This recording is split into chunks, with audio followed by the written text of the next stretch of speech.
Welcome to Great Decisions, RESTON's Library's roundtable discussion of timely foreign policy issues. Our virtual offering of this exciting program will follow the Library Code of Conduct. We expect customers to respect the moderator, guest speaker, and one another. We will start off with our moderator, who will give a brief introduction. Questions may be posted to the chat feature in Zoom, and all questions will be answered at the end of the program.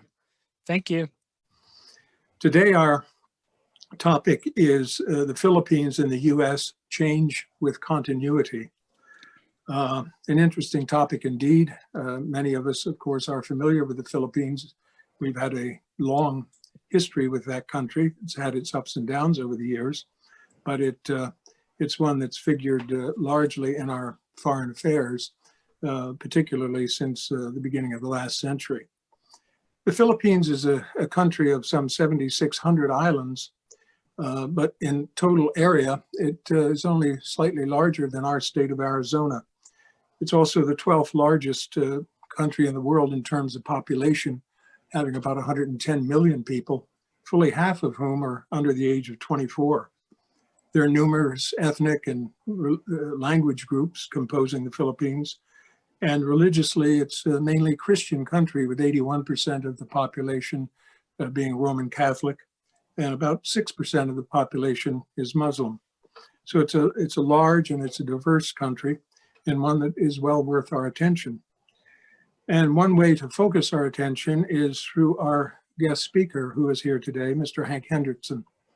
It's my great pleasure to introduce you to him and to welcome him to our discussion. Hank actually hails from our neighboring state to the north, Maryland, where he was born in Frederick, but he spent most of his early years and youth in my native state of Pennsylvania, where he eventually graduated from Bucknell University, after which he entered the U.S. Navy and was a commissioned officer there. And after the Navy, he entered the U.S. Foreign Service, from which I myself am retired. He spent most of his career in East Asia, in Thailand, Singapore, Korea, and the Philippines, where he served 2 terms, one as a political officer from 1979 to 1983 at our embassy, and he followed that up in 1995 to 97 as the political counselor at our embassy. After the Foreign Service, his diplomatic service, he helped launch the U.S. Philippines Society in Washington, D.C. in May of 2012. And he continues to serve the society as its executive director. It's my great pleasure, on behalf of all of you out there, to welcome today Hank Hendrickson. Hank, thank you for giving your time today, and we're just very, very pleased to have you. Thank you, Mike and David and colleagues at the library and friends. I'm delighted to join you for this Great Decisions discussion on the Philippines. As some of you may know, Mike Carpenter was a legend for his leadership in the Foreign Service. And it's no surprise that he continues to lead in this community's civic life. Although I was posted in Thailand's far northeast back in the 70s, when Mike was serving as Consul General in Bangkok, his reputation for tireless and effective work and assisting around all the consular areas, but especially I think at that time, including processing Indo-China refugees, was well known throughout the country. So congratulations, Mike, and thank you for reaching out to the U.S. Philippines Society as we revisit Southeast Asia more than 4 decades later. Thank you, Hank. You know, I was struck by the mission statement of the society, that the mission being to build on the rich and long-standing ties between the U.S. and the Philippines, and to bring that unique relationship to the 21st century. Could you tell us a little bit more about the society and your work in it? What is it striving to do? What is it achieving? Be happy to, Mike. The U.S. Philippine Society is a 501c3 nonprofit. We're independent. We don't receive any government money from either government. We depend on donations from members and directors. And it's not unique. There are other societies like this. We're a much smaller version. Say, for example, some of you may know the Korea Society or Japan Society, US-Indonesia Society around town. But by 2011, there were people on both sides. We're binational, so we have directors from both the United States and the Philippines who thought that the Philippines and the United States should get reacquainted better, because by that time, many of the people who were closely associated in a policy sense with the Philippines, both on Capitol Hill, the Inaways and others who knew the Philippines, that whole Cold War and post-World War II cadre of people, were receding, and there was a new generation. We're into the 21st century. People knew something about the Philippines. They might have Filipino colleagues at work or in the healthcare system. They may remember, from friends and relatives who have visited the Philippines and were in the Navy, that kind of thing. But it was kind of hit and miss, we thought, at that point. And it was time also for the United States to begin to look back to Asia. It was the pivot to Asia period. And my goodness, when you look at the Philippines, you look at Asia and Southeast Asia in particular, if you're going to pivot, why not have a careful look at the Philippines and what can be done to strengthen the relationship through making people aware of it. And what we do, so that's what was behind it, and we've got it going. The Philippines was on a pretty good trajectory then in terms of its economic growth. It had, of course, had its peaks and valleys over the decades before that. And we thought there was a story to tell. So we went about forming this very small organization, but we have excellent leadership. Our co-chairs, John Negroponte on the US side and Manny Pangilinan, very dynamic business person on the Philippine side. Hank Greenberg and Wash CSIP were honorary chairs.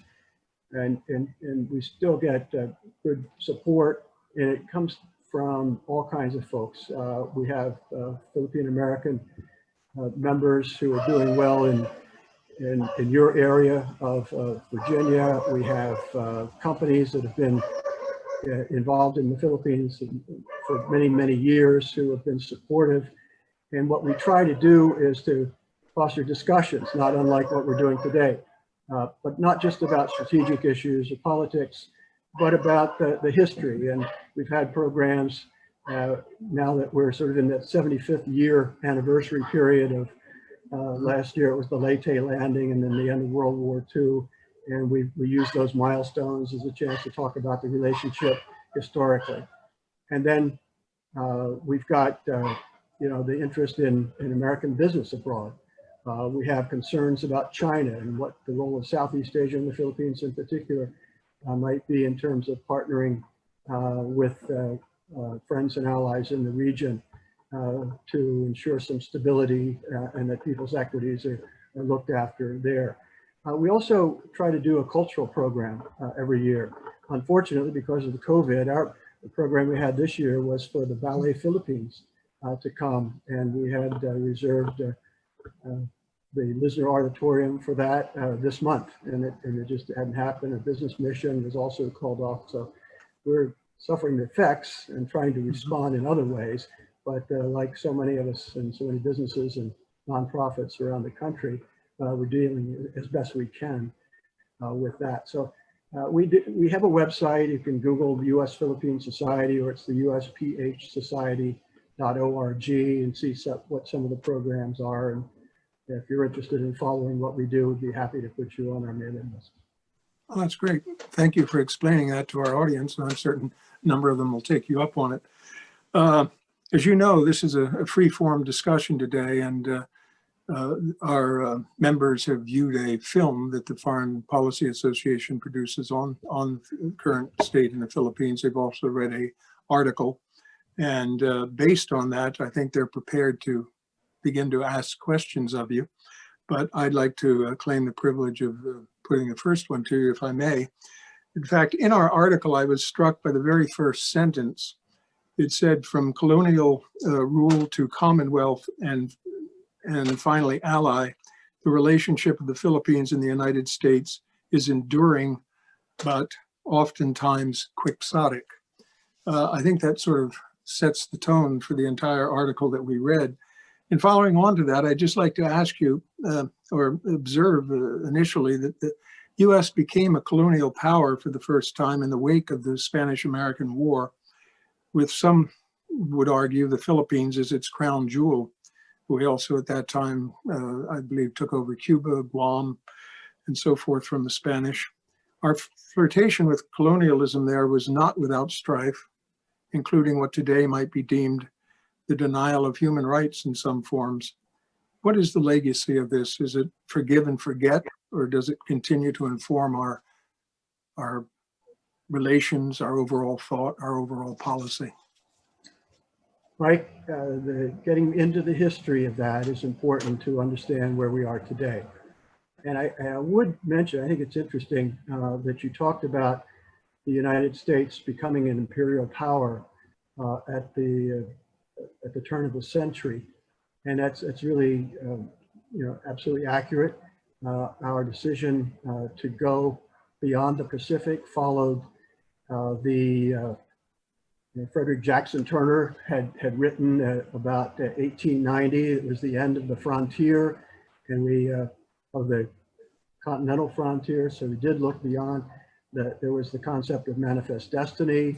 Alfred Thayer Mahan wrote The Influence of Sea Power Upon History, which really set the stage for it.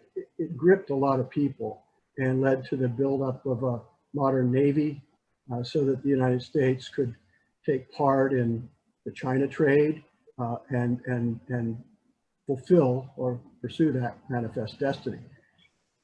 The Philippines came along, of course, in the wake of the Spanish-American War, which is largely about Cuba.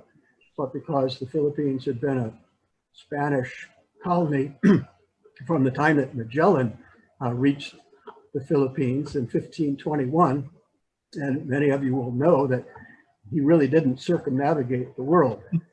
He was killed by the first Filipino nationalist, a guy named Lapu-Lapu near Cebu in 1521. But the 16th century marked the beginning of the Spanish period.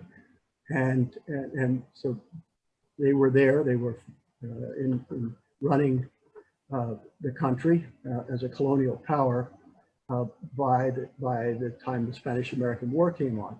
Interestingly, that at the years between sort of 1896 through 1898, Filipino nationalists were also fighting the Spanish, and they were doing fairly well in terms of their operations on the ground. And so there was a revolutionary movement that was afoot in the Philippines when the Spanish-American War broke out, and George Dewey was dispatched the Asiatic fleet from Hong Kong and attacked the Spanish fleet on May 1st in 1898 and defeated the Spanish fleet without a battle casualty. And that sort of settled things. There was a brief period of some months when the Filipinos thought that this was good because the Spanish were now defeated and they could take over. But then there was the issue of, well, would somebody else take over? And then there was also the issue of the manifest destiny and the mindsets of the time, and did we have some responsibility? So a debate ensued in Washington at that time about as divisive as the debates that we see now, frankly, pitting the anti-imperialists against the supporters of an expansionist policy, what they call the large policy, associated with Teddy Roosevelt. And so the debates went back and forth. The decision to take the Philippines was passed in the Senate by one vote. And newspapers at that time, and at the turn of the century, were carrying the Philippines. It was very much on the minds of what was going on. It was about America's identity in terms of what we wanted to be, what we should be, realistically on the world stage, and then in terms of our own traditions, history, and values.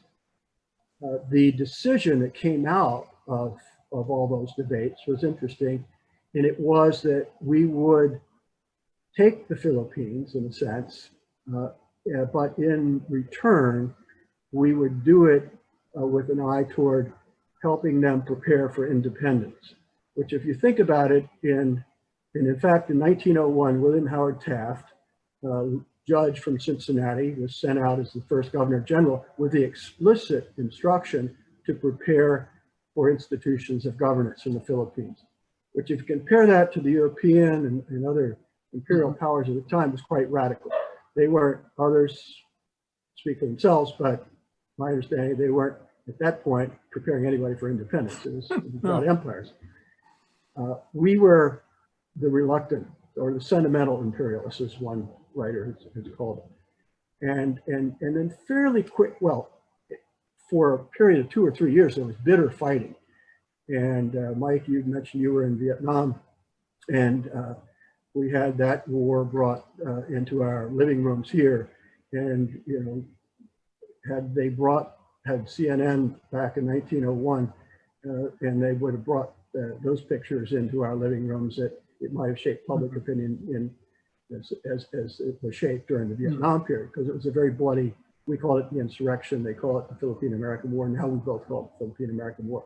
So that gets to part of your question about the legacy there. So there was a bitter fight that the Americans won, and they won in part because of a commitment to independence, which persuaded people, can't win on the battleground, let's work toward, with them, as our best and surest pathway to independence. So fairly soon after that insurrection, the Philippine-American War in the early 1900s, by 1916, there was the enactment of the Jones Act, which was named for William Atkinson Jones of Virginia, who was the chair of the Insular Affairs Committee that gave the first explicit promise of Philippine independence. Again, it was conditioned on when they're ready, but it was to build institutions. And so that's a little more than a decade after taking over, which is fairly soon. That was followed in 1934 by the Tidings-McDuffie Act, which put down an absolute pathway timetable for independence. It was a 10-year timetable. It was interrupted by World War II by 2 years, but it provided for immediate Commonwealth status, where the Philippine government ran all the internal and domestic functions of the Philippines, and the U.S. had sort of external responsibilities.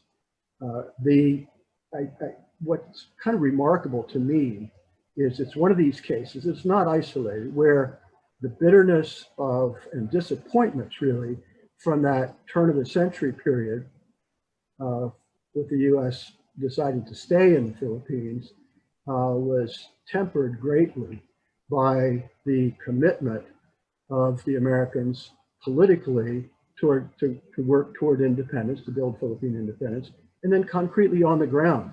Some of your Peace Corps forebears were people known as the Thomasites, who were teachers that came from New England largely, but also from other states and parts of this country, to go and help with education, because the Spanish legacy, frankly, was one, well, the church is an important one, the names and so on, but they didn't do much in terms of building infrastructure, certainly not in terms of political institutions. And the US went in and helped the political institutions, public health, roads, and government services. And so people began to work with that. And then with the commitment to independence, when World War II came around, the Filipinos thought, for the most part, that it'd be better to stick with the Americans than to try to welcome the Japanese to come in. And so it's a case where the right policies in terms of preparation for independence and commitment to independence turned out to be the right sort of practical approach. It had strategic dividends in terms of the cooperation in World War II. And as many people will know and remember, that the Philippine forces and the US forces fought together in Bataan and Corregidor, held out for 4 months, delayed the Japanese advances into the Pacific and toward Australia, that the Filipinos had far higher numbers of casualties, commitments, and both in those battles and in the death march that followed.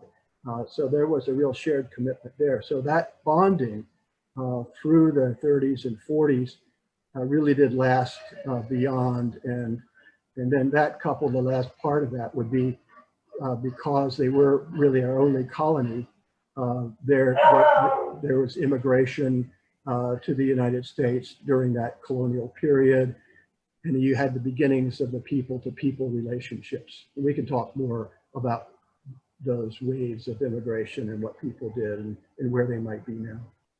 Yeah, that's an excellent introduction, and obviously we made out a lot better than Magellan did. So I hear your first line of defense behind you. That being the case, I think right. I'll open. It's like we're under siege here and the dogs are going nuts. I'll open this now. I'll open this up now to questions from our audience. David, could you funnel those through, please? Okay, Mike. Yeah. I'm waiting on a few questions in the chat box. Mm-hmm. So customers, if you could type a question you had into the chat box. I found it.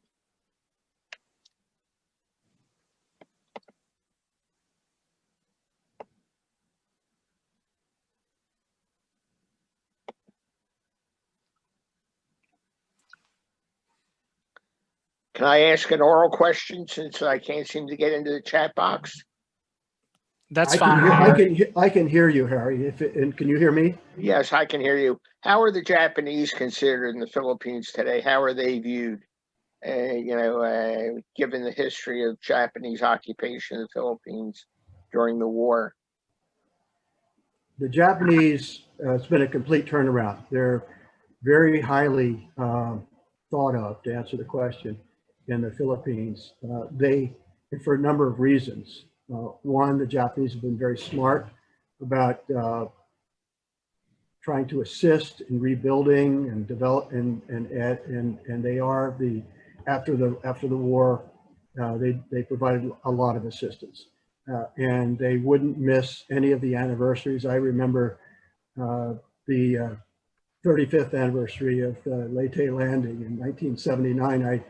I helped work with our ambassador at that time on a speech that he was going to give in Leyte, and I had written in there Japanese aggression, and he looked up and he said, the Japanese ambassador is going to be standing right next to me, so why don't we just drop Japanese and say aggression? And so the Japanese were attentive to the Philippines. They today are the largest source of investment and assistance, and more than the United States and more than China. And then in strategic terms today, the Japanese are seen as a counterweight to China, which is because of their issues on the East China Sea and the Philippines issues in the South China Sea. So that's another factor there. And the Japanese tend to be, at a personal level, well respected when they visit the Philippines, unlike some of the others. So and then I should add that both countries are alliance partners of the United States, and we work with the Japanese. The U.S. encourages the Japanese to play a role there, and it's everything from including Japanese assets into joint military training in the South China Sea, and where possible, when the Japanese are involved in projects, construction projects and infrastructure, and we can talk about that, is one of the highest priorities of the current Philippine government, and the Japanese are big players there. there are niche ways that American companies who may not compete for the overall contracts because we're just not quite, frankly, as competitive as some of the others. But the Japanese included American partnerships in some of the infrastructure development. So the Japanese are doing quite, I think, a very reasonable job and successfully in the Philippines.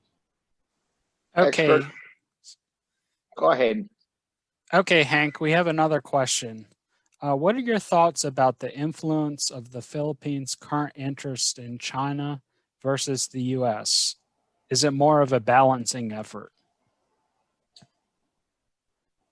Yes, balancing in one sense, and I think the Philippines policy, foreign policy, if you take a look at it, it makes sense from their perspective. They are certainly compared to some of the larger neighbors in the U.S., smaller, and they do want to balance relationships. But it's more than just balance.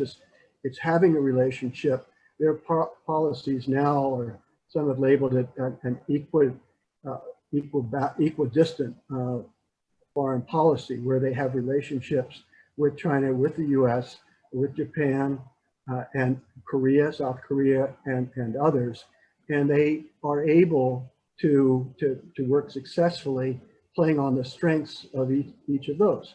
And if you break it down, China is a huge potential market for Philippine products, and there's a promise of investment in the Philippines, particularly in infrastructure that the Japanese had pledged. Now, the initial pledges that the Chinese had provided in 2016, when President Duterte visited Beijing in October 2016, there were some $24 billion in pledges. Now, precious little of that has really come to be implemented, to be put on the ground. You don't see too much of it, a couple of bridges.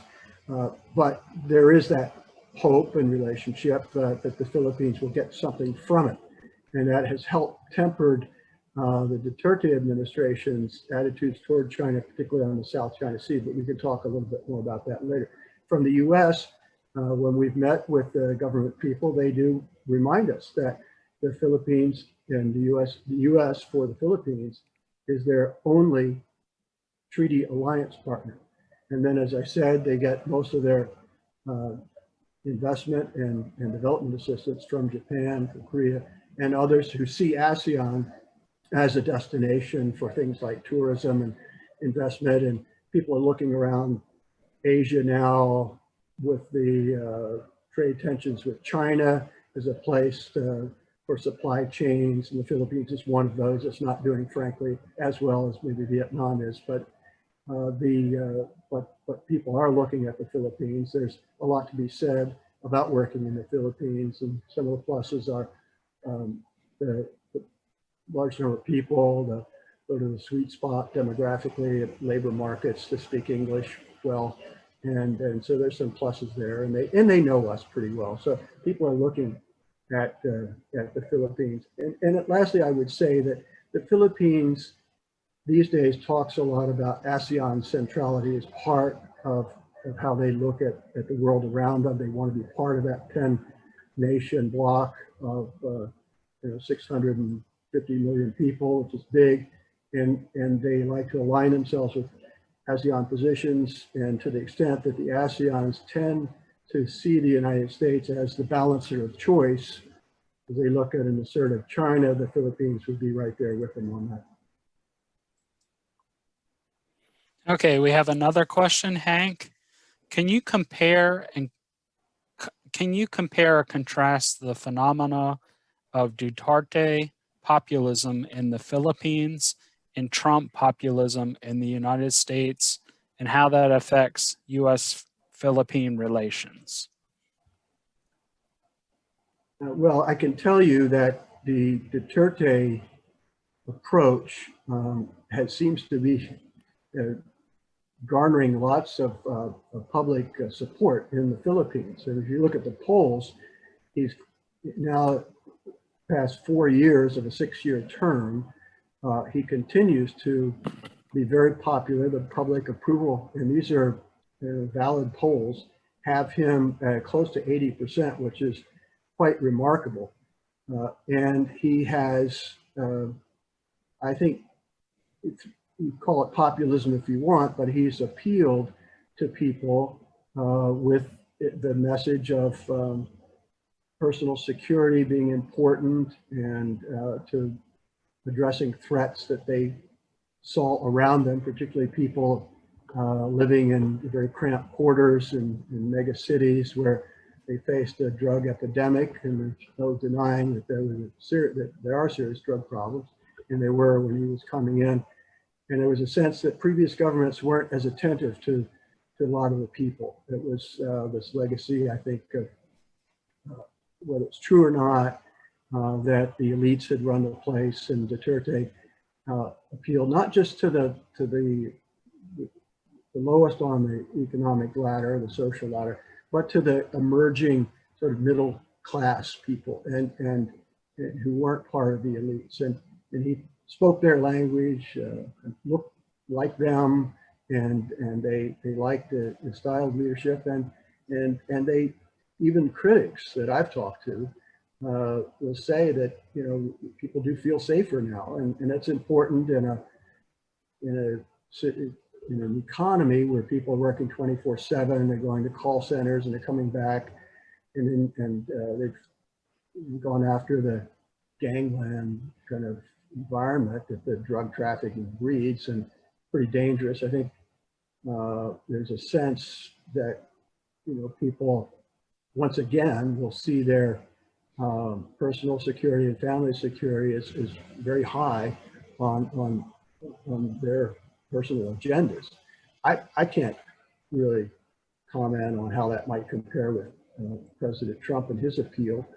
Maybe the idea that some of the Rust Belt workers had been forgotten, and, you know, there's some of that. I will tell you that the two presidents have met. President Trump was there in 2017 for the summit meeting, and they get along very well personally. But I haven't seen much about comparing their styles. I do know that President Duterte is often written about, and in the context of the rise of populism globally, and there have been, you know, a number of some thoughtful, some not so thoughtful pieces on that phenomenon, and he's used as an example. And clearly, he's probably the best known Philippine president since Cory Aquino and Ferdinand Marcos internationally. He is viewed as part of that sort of populist surge, which, after all, I don't think it's not true in this country as I could see it, but in some countries, it's a response to the shortcomings of democracy as it's been carried out in many of the around the world, in other countries where they're still working at that great experiment. Okay, we have another one, Hank. Is there any influence the United States can exert on human rights in the Philippines? We have to be careful with that question. I think the answer is sort of in how you do it. There's no question that U.S. policy is going to be, you know, reflect American values, and that's fine. Countries will appreciate that. It can be counterproductive if you're trying to lecture others, particularly when it comes to a former colony. There's resistance there. There's a need, I think, on the Philippine side to feel that they're being taken seriously, that there's respect. You hear that word a lot, respect. And so you can talk about ways to do this. I think if you're talking about the drug war, for example, you can have programs that help assist with rehabilitation of addicts, and we've tried to do some programs on that, bringing medical experts together. I think the U.S. government has done a good job with that. It's encouraging the appointment of people in positions in the enforcement area, and having who are responsible and get it. So those are things that can be done if the risk is if we start sending out a lot of snippy statements and press releases criticizing a country like the Philippines, that they'll not respond and maybe react in other ways. I mean, we're not living in a vacuum anymore. I mean, I think it's fair to say that whether it's the second Trump term or the first Biden administration in January, that our relationship with China is going to be very high on a foreign policy agenda, and rightly so. So we need to think about how we interact with our allies and partners in East Asia, and we need partnerships with them. And I think that can, and the Philippines should be, so we should have a productive relationship with the Philippines and a continuing partnership. And when we have differences, talk about them in a diplomatic way, not because there's some risks in gratuitously going after some of these things.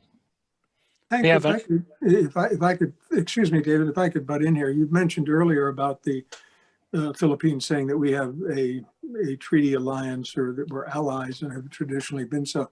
I think at the same time that President Duterte visited Beijing in October of 2016, he famously made a remark that I am now breaking with the United States. And I was also, in preparing for the program today, I was viewing a interview from Al Jazeera with President Duterte, in which he was quite critical of the U.S., saying that we tend to bully other countries. And he particularly pointed out the invasion of Iraq, which he said was very wrong-headed and should not have been done, that we took down a society, a president, etc. So there seems to be some irritant at work there. I don't know if it's a grain of sand in the oyster or what, but do you foresee any pearls being produced out of this? Well, the record, Mike, clearly is that he didn't break from the United States. I think the record is that he's tried to establish relationships with a number of countries and try to balance them, but including China. What has happened since 2016 in terms of the relationship, as I understand it, is that we've been able to work cooperatively in many areas with the people that he's appointed to run his cabinet ministries, and that can be, you can see it in defense ties, military to military ties. I just pulled off an article about the Wednesday's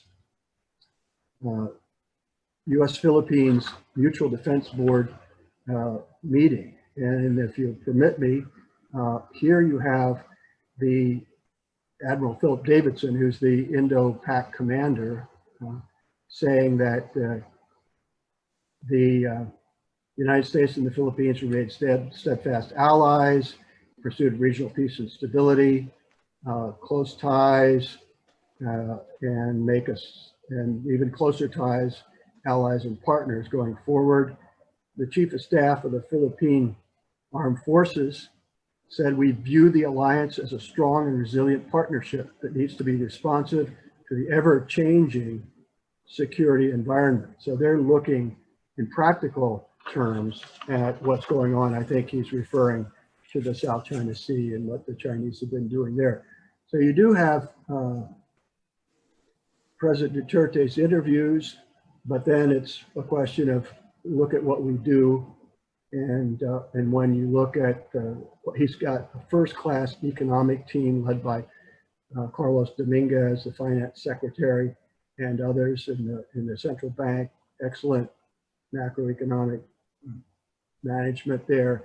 He didn't throw these people out. He brought them along, and he didn't throw, what he didn't throw out was the previous administration's excellent economic record too. Now it's sort of been, sidetracked by the pandemic now, but they were doing quite well in those terms. Educational relations still go on. And our ambassador, Sung Kim, who is a Korean American, is a friend and was American ambassador in South Korea, just left, and he's going to be the new U.S. ambassador in Jakarta, Indonesia, was awarded one of the highest diplomatic awards by President Duterte as he was leaving earlier this month.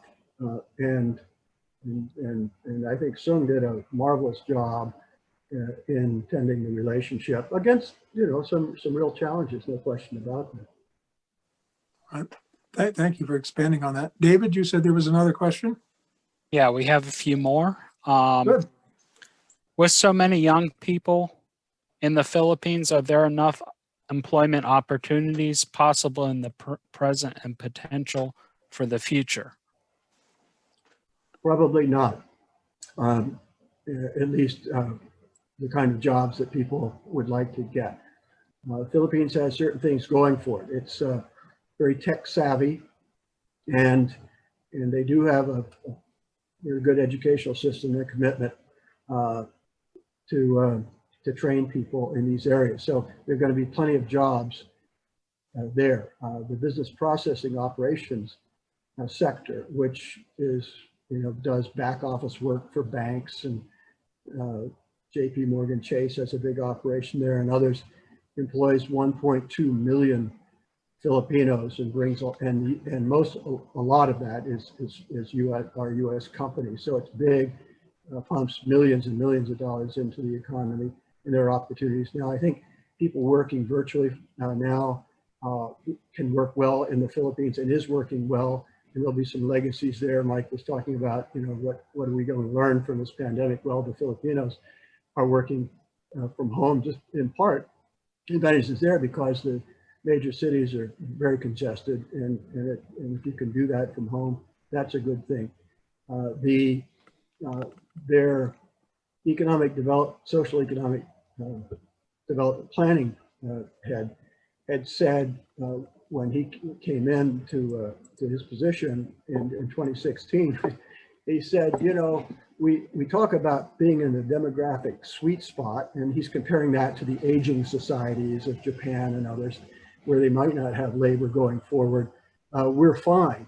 But he said, if we can't educate people, if families can't educate the people, then we're not going to have the kind of employment that we like. So, I mean, talking with him, he said, instead of having 10 kids, maybe we have 5, and then feed and educate that part of the family a little better. That whole family planning population thing is difficult in that society because of the faith and so on and traditions there. But I think to answer the question is that there are plenty of areas where they need to, they will want to move forward. Now, agriculture, for example, is the sector of the economy that employs the largest number of people, but it has traditionally the lowest wages. Now, they are moving into some specialty crops and modern agriculture, but the traditional agriculture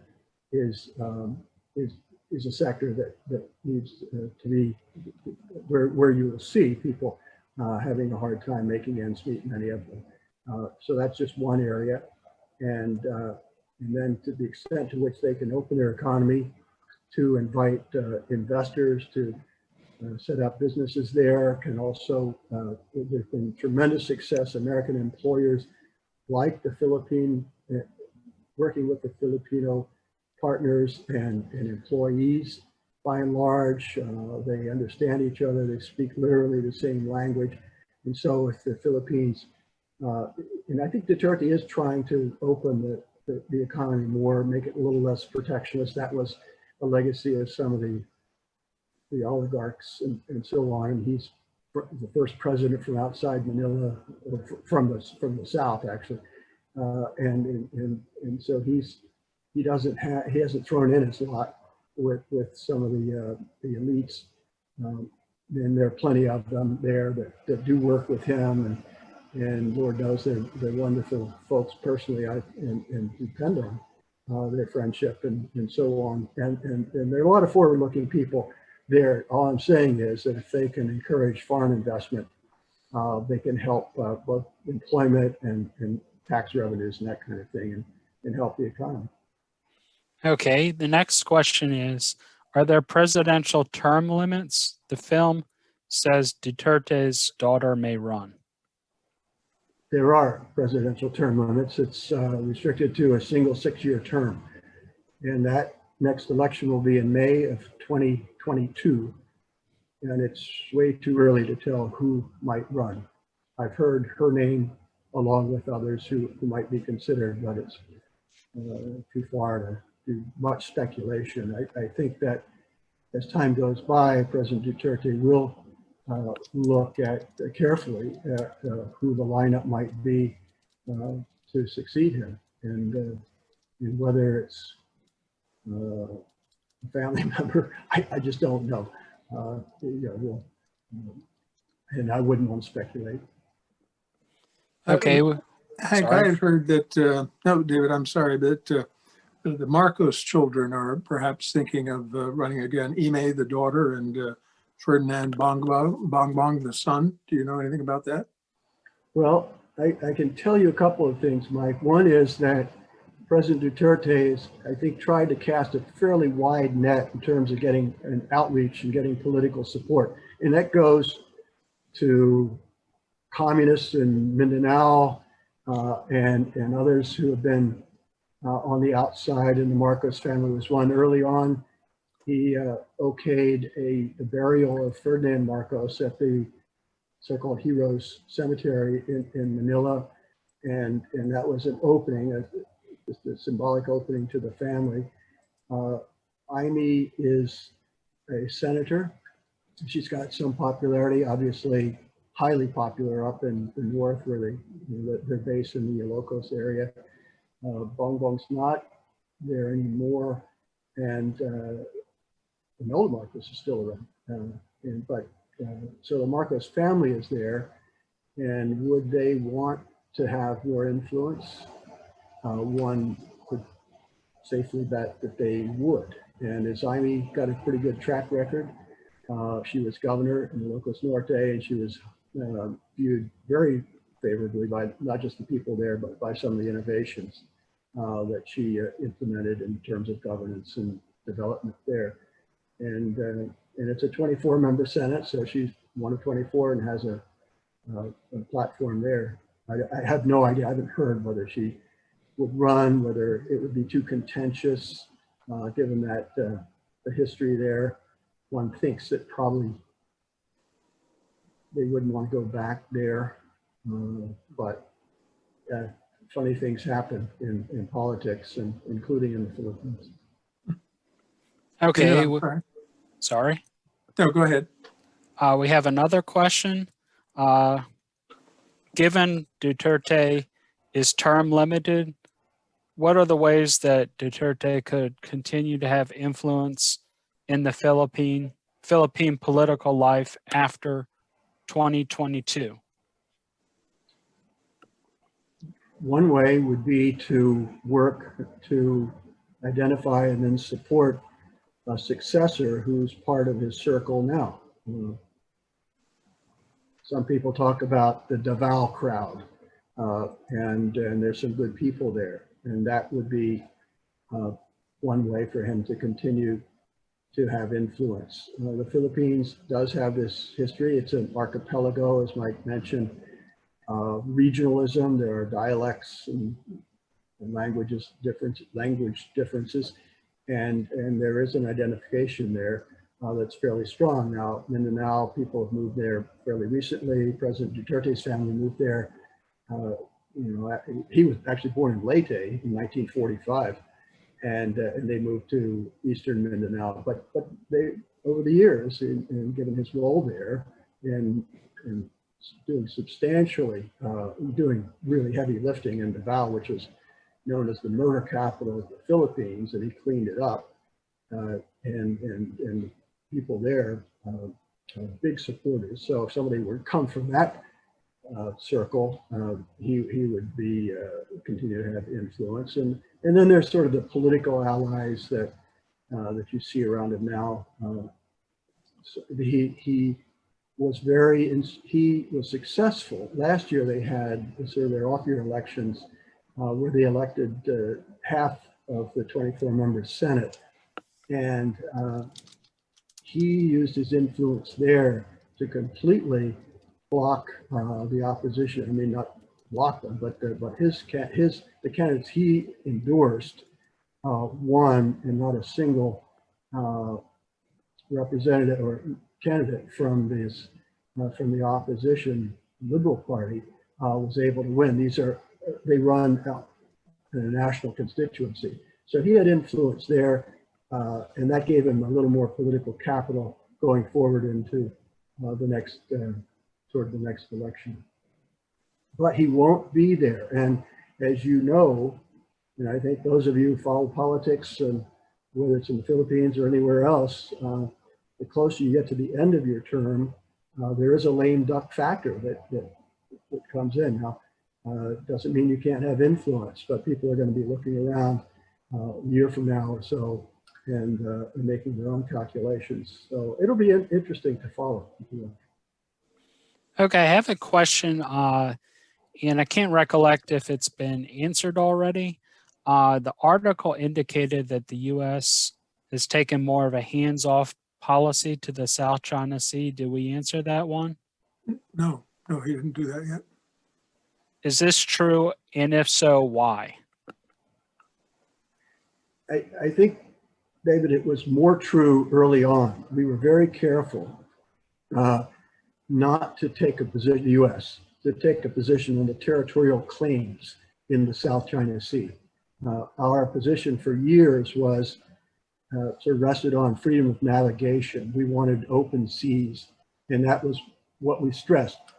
And that ran up a little bit against our Philippine allies, who were a claimant country, one of 5 claimant countries to features in the South China Sea. And certainly they have that 200 nautical mile exclusive economic zone that reaches in there. And so there was a preference, could we be more helpful in defending those claims? I remember when I arrived in the Philippines as political counselor in the first week of February in 1995. John Negroponte was ambassador. I was in Hawaii getting briefed there, and he said, "Can you come out a day early, because I've been asked to come over to the Defense Ministry and to get a briefing on something to do with the South China Sea." And so he wanted me to be the note taker, right? So I said, okay. I changed the ticket, got there the night before. It was a Saturday morning. We went over there, and the Philippine forces had taken aerial photos of a place called Mischief Reef, which was in their EEZ, and it was a feature in the South China Sea that at some point, I think it was underwater, but it was a feature, and they put up a kind of a nipa hut and a Chinese flag, and that got people's attention. And it maybe not coincidental that 95 was a few years after we pulled out from Clark and Subic. There was a vacuum there, and it were the first sort of inklings about what's going on here, and why are the Chinese moving that close into the Philippines, and for the rest is kind of history. And it was a beginning point. And I remember when we went back to the State Department and we wanted to get to talk about how we should respond, there was a fair amount of caution. But you fast forward to this year, and I think we've been much more forthcoming, not to take a position on the claims itself, but one, to support the arbitral tribunal's decision, which invalidated the Chinese claims. And this was a case brought by the Filipinos and was successful.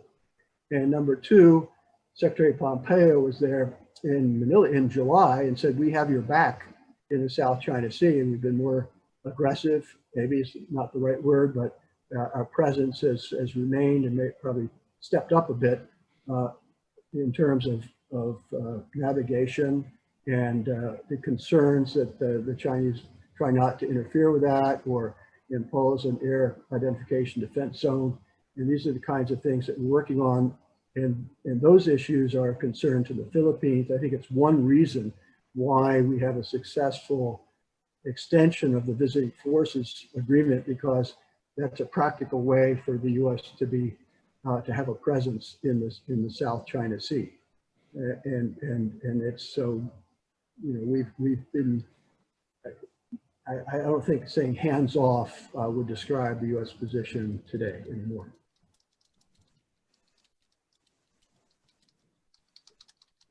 I'm searching for additional questions. Hold on.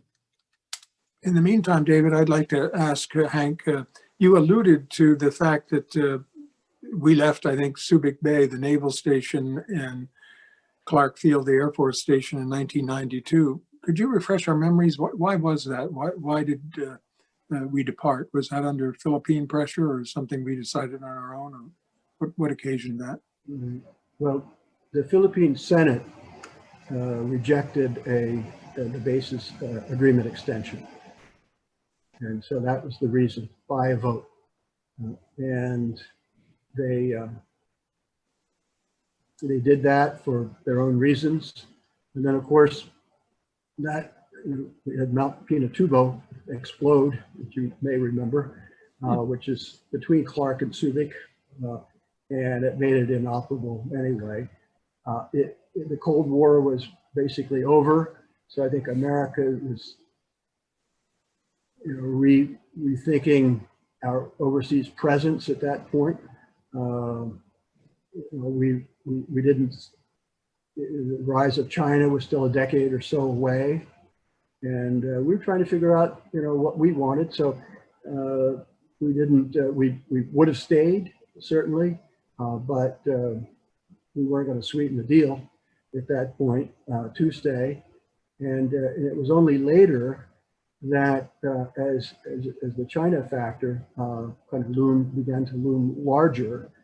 And again, you fast forward to 95 with Mischief Reef, and then some of the other activities, and then going into this century with the Chinese reclamation there, and that not just reclamation of features, but then militarization of some of those features that the Philippines and the United States look for ways to have security cooperation, but frankly, in a smart way, not bases. And bases fit the period when they were there in the Cold War, Vietnam War backup, and just the legacy of the earlier period. Fine, but it was now that the challenge was to find mechanisms for access to Philippine bases, and that's been done and accomplished in a couple of ways. One, in 2014, there was agreement on something called the Enhanced Defense Cooperation Agreement that identified 5 Filipino bases where there would be, where the U.S. could, on a rotational basis, have access, and that's not been fully implemented, but there are places where we've been able to store, among other things, relief and disaster response equipment that is important, because the Philippines, one of the characteristics of the Philippines is it's one of the world's most vulnerable countries, and when Super Typhoon Haiyan struck the Philippines in November of 2013, you might remember that it was the most powerful storm ever to make landfall in recorded history, and it was really devastating. The first responders was the USS George Washington, that happened to be not far away, went and provided support in the Leyte area, which has been sort of the focal point of that storm. And so Filipinos remember the assistance that was provided them, and having Americans access the Philippines without having a base, because that was, again, the post-colonial, they prefer to have an arrangement, perhaps, where they can be seen as, and to be fair, to have a relationship with us it does, where we don't have actual bases there, but there are places to operate in and out of from time to time as needed, and that there's a mechanism for allowing that to happen bureaucratically in terms of the status of American troops when they come in there. And that's all been worked. It's very important. And I think most people are comfortable now, Mike, without the bases, and that it's more modern and it's workable.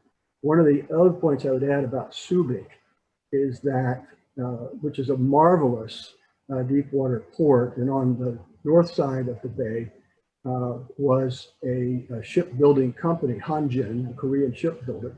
It went, and they were building a lot of ships there. The Philippines has several places that, several shipbuilding facilities, and working with the Japanese and the Koreans by and large, but others, Australians. And they've become, I think, the fourth largest shipbuilder in the world. But Hanjin went bankrupt a couple of years ago. And the question that came up was, you know, who might get this? Well, the Chinese were interested in this, and you know, I mean, America's the idea. One thing to have the Chinese out in Mischief Reef, but to have them in Subic just didn't play very well. And I think it didn't play very well with many of the Filipinos who saw that as a little too close for comfort. So they've worked out an arrangement for companies, private companies, to work in terms of financing and then in getting the actual shipbuilding facility back and operating. It employed at one point 30,000 Filipino highly skilled ship fitters and so on. And some of that is going to come back, and that may be a place that American ships, maybe Navy, maybe not Navy, but American supply ships and it could actually get some work done. It's quality work, and it would save money, and so that's another element of the sort of post bases Subic Bay. Mm-hmm. Thank you. Okay, we have another question.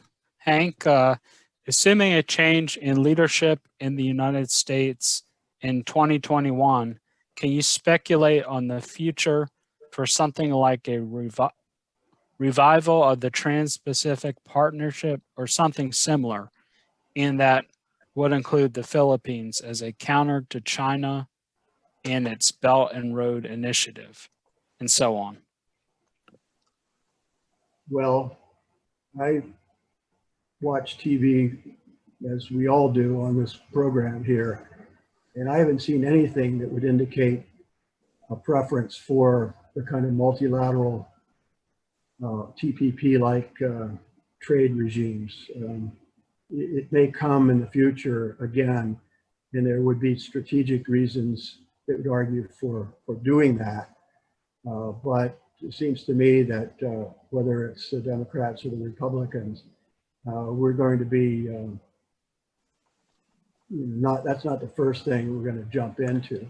You know, interestingly, when I was in the Philippines about a month after our election, and the Filipinos, who at that point were in the sort of second tier of the TPP association, they weren't members of it, and they were, but the previous administration thought it was great. Most of us, sort of my background, and had tasted the Kool-Aid on this stuff, you know, thought it would be a good thing to do for both economic and strategic reasons. But then we had a meeting with the Chamber of Commerce in Manila, and they said, well, what can we expect now? And we said, you know, what we heard in the Trump campaign was a clear preference for bilateral trade agreements, and rather than the multilateral trading arrangements. And I think he's, you know, that the Trump administration has, you know, I think, worn that out. And so advice of our leadership then, Ambassador Negroponte specifically, was, you know, if you want a bilateral, you better figure out what the best bilateral for you would be. And then they raised it, both sides, in 2017. And there was some merit to that idea. I mean, the Philippines in the United States, or economic partnership would make sense. There was not a big trade deficit with the Philippines, and strategically it would have value as well. Now there are various reasons why there's exploration of that, but I don't think it's viable now. But they are, I think the negotiators are looking at a beefed up trade investment agreement, TIFA, and things that could be done that way. And then, as I said earlier, in partnership with the Japanese and investments, we had the BUILD Act here, which created this International Finance Development Corporation, sort of, again, a beefed up OPIC. And there will be some opportunities for trade cooperation, but I just don't see the U.S. jumping into a TPP anytime soon. Okay. I don't see any other questions at the moment. If you have a question, please chime in and we'll give you a few moments. Well, let me jump in to go back into history. The one person most associated with the Philippines in the minds of Americans is Douglas MacArthur, and Douglas MacArthur tends to be a big hero by many Americans in terms of its association with the Philippines in World War II. How do the Philippine people today consider Douglas MacArthur? Do they hold him in the same high esteem that many Americans do, or do they view him in a different light? To the extent that the younger generations are aware of that period, and that's always a problem, whether it's this country or that country. Harry, it was highly thought of in terms of in Filipino terms. I think in part because he had a sense of the Philippine mind in that he understood that Philippine politics was highly personalized, and when he gave his pledge, "I shall return," not many people would do that, frankly. I mean, it would be the U.S. will return or something like that. But he said, "I will return." That personalized the role of the United States in a way. And then when he did return, people of the Philippines, "I have returned," and that really played well because it was among the Filipinos, because it was a promise that was kept. And he, in the years after World War II, he did return. He had a kind of a nostalgic return to the Philippines. Carlos P. Romulo, who was their foreign secretary and ambassador here, and his wife were very close to the MacArthurs. They would go to the Waldorf in New York and visit them when he come to the United States. And so, and Jean MacArthur, of course, lived a while longer, and they would take care of her. So there was this very strong association, particularly in the years after World War II. And I think you would never get in a fight if you were in the Philippines by saying anything good about Douglas MacArthur. Did anyone have any additional questions? Well, how do you think the American-Philippine relationship will develop in the future? Do you think the trends look positive, or are there problems that are coming up that we're not aware of? It should be a good one, Harry, in this sense, that the China factor, as long as the U.S. has as a policy to remain engaged in the Indo-Pacific or the Asia-Pacific, the Philippines is a natural and literal ally in that. And it's just a case of how we do that. And smart policies now can certainly pay off in terms of strategic advantage in the future.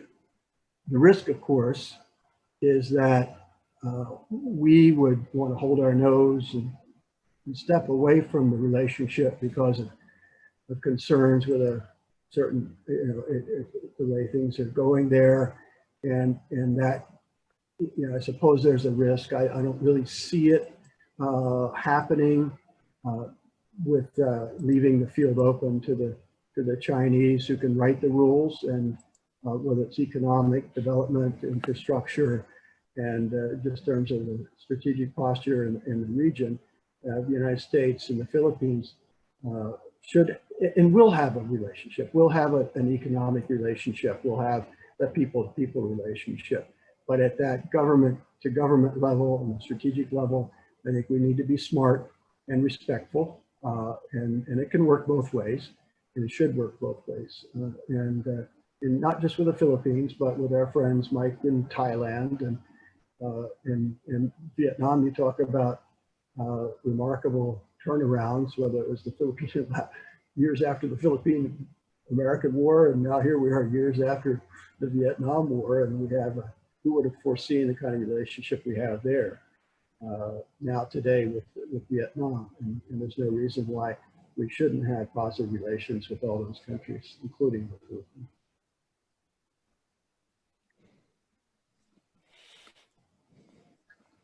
Well, I don't see. Did I hear someone? I don't see any more questions at the moment. Did anyone else want to say something? Well, I might ask one more question of Hank and see if that elicits any more questions. And if not, we can always wrap this up. Hank, the Philippine military, I think, has about total 130,000 troops. That's among their Army, Air Force, and Navy. Consumes about 1% of their GDP, and it's primarily used for internal security. Could you speak a little bit about the internal security problems that the Philippines is facing, particularly in the south with Abu Sayyaf and other groups? Sure. Well, there are two internal or domestic challenges. One from the Communist Party of the Philippines and the New People's Army, which is an offshoot really of the PUCs from the World War II period, and really the NPA grew in the later stages of the Marcos era to where it fielded 25,000 armed troops throughout the country, and it was this Communist Party of the Philippines, and formed in 1968, and it has this insurgency. It's the longest running insurgency in the world, communist insurgency, and that's diminished. That threat has diminished significantly, although they are a presence in rural areas, take advantage of local grievances, and they extort businesses. They make it difficult for developers and business people to do business because they get you're asked for revolutionary taxes and that kind of thing. And it's something people want to avoid, some bloodshed, and the military has a role in that. And it is, if you look at the map, it's scattered throughout the archipelago, but it's been a problem in developing and exploiting the promise of Mindanao. So the CPP, NPA are there. In the Muslim areas of Mindanao and Sulu, which are now,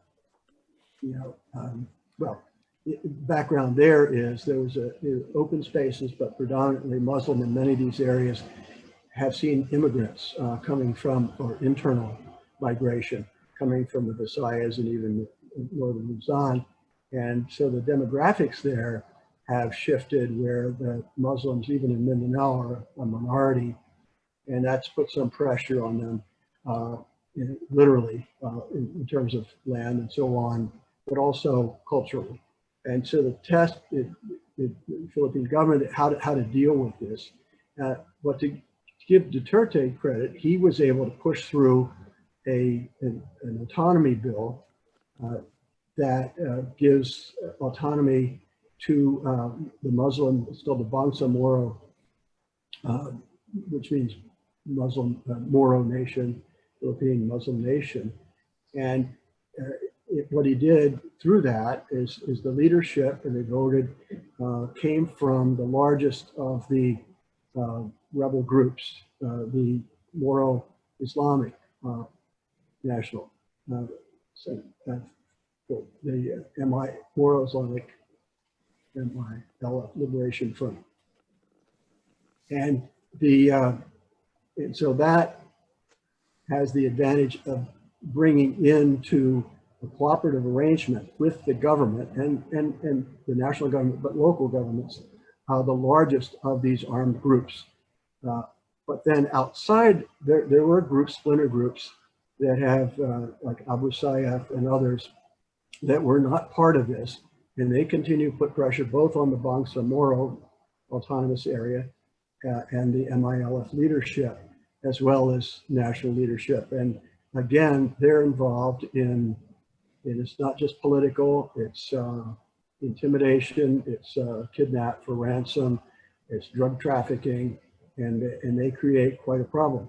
The problems there, the most, so in the Duterte period, give them credit for achieving the Bangsamoro agreement, but in terms of the problem area was this siege of Marawi City, which was the largest Muslim city in the Maranao area in 2017. It went on for 5 months, from May until October.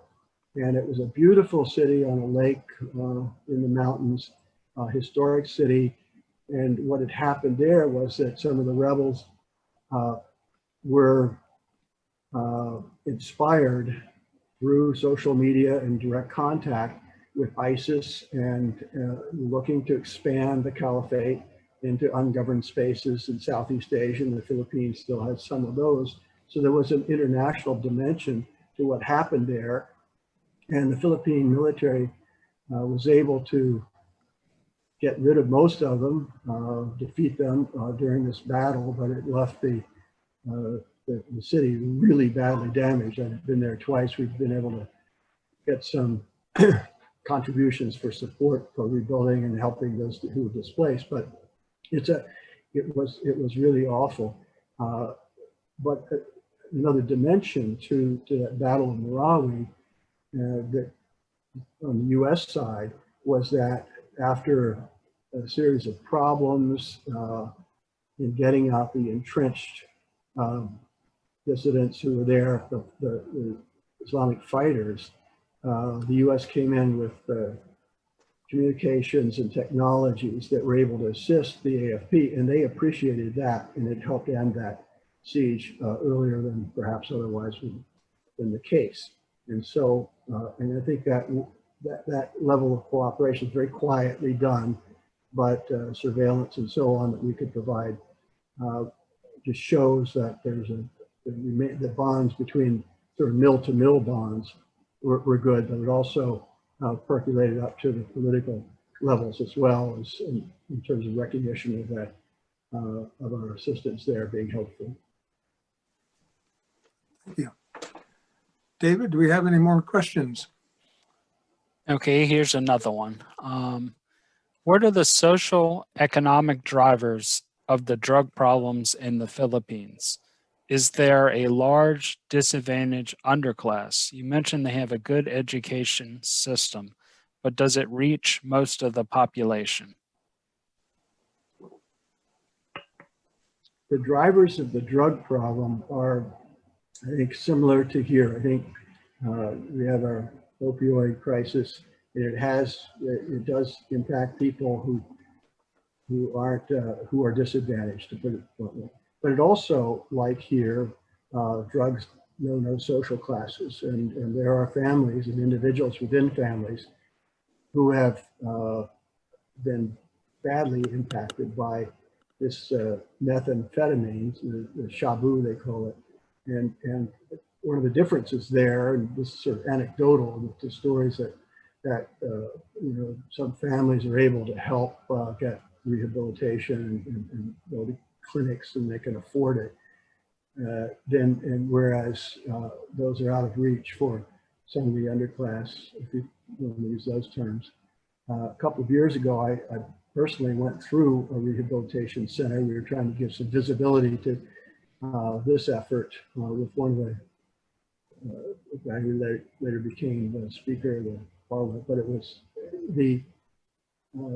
it was really remarkable to see the impact of what the drugs can do in terms of stunning growth of young kids, and then to see how rehabilitation can help bring people back. They used a lot of faith-based rehabilitation there, but also trying to get them on a path to self-sufficiency too.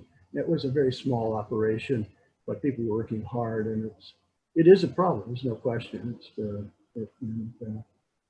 And it was fueled by gangs. I know the U.S. DEA has worked with the PDEA, the Philippine DEA, to look at international supply routes and to approach, because some of these drugs are coming actually from China and other places in Southeast Asia. And so that's a bit of an area of cooperation that I think can be helpful. But we know from our own experience in this country, it's awfully hard to cut off supplies when they come in, and people want to buy them. It's fairly cheap to get this stuff.